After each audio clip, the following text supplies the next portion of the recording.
En España somos casi 600 redeiras. Como era unha labor que non era remunerada nin recoñecida como profesión, pois, como pasa normalmente, é a labor que acaba facendo a muller.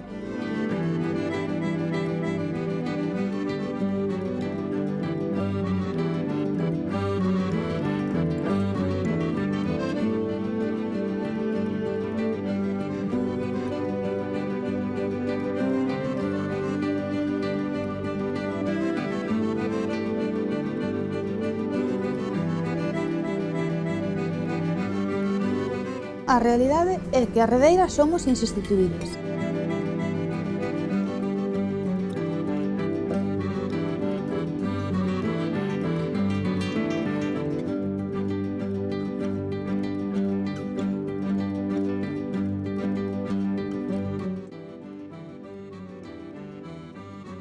Pues somos rederas y todavía no tenemos los derechos que tienen el resto de la profesión. No estamos en la ley de pesca, no tenemos coeficiente reductor, no nos reconocen las enfermedades profesionales.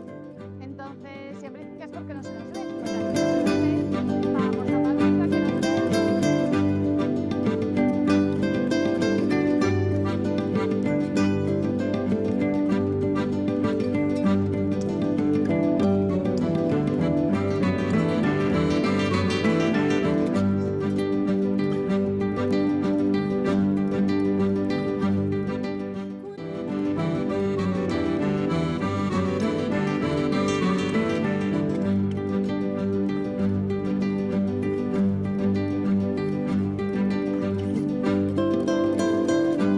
Tenemos una vida muy difícil, muy dura, porque aquí se ve bonito, estás detrás del mostrador, despachas, a veces eres un poco borde porque estás agotada, no tienes derecho a baja, no tenemos derecho a nada.